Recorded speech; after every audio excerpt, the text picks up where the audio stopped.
I started down the long spiral staircase with my heart in my mouth.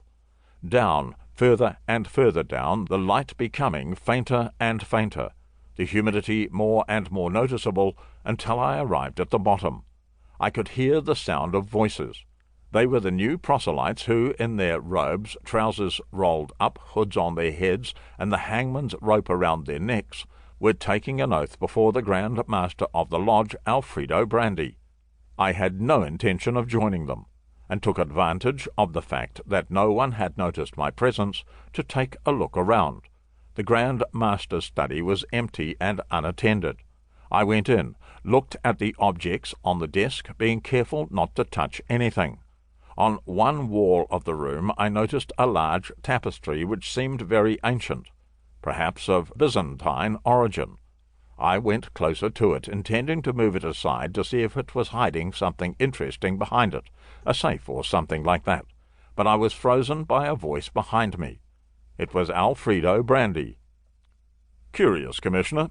That tapestry is very precious. It dates back to the 9th century and represents a violent earthquake that razed the ancient part of the city to the ground in the year 847. But I see you're more interested in what's behind it.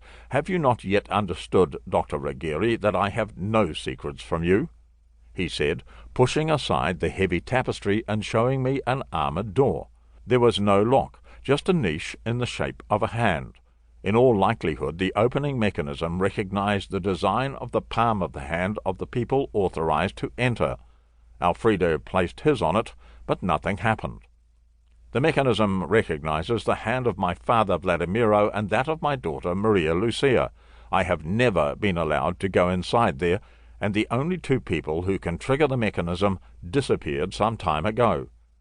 They could be on the other side of this wall, don't you think? Oh, they would have died of hunger, thirst, or boredom by now. Not necessarily. In my opinion, you can access an underground world from here, the rooms that were once the splendid Roman baths. There could be supplies of food and drinking water. There may be secret passages that lead outside or to a sophisticated laboratory that many are looking for, and no one knows where it is. And don't tell me that you know nothing about nanobots, nanotechnologies, and secret documents in the SISDE archive, because you would be lying. And what are the Secret Service's agents doing around here, who occasionally pop up out of nowhere, like mushrooms that suddenly appear after a downpour? You know much more than you let on, and you certainly know how to open that door.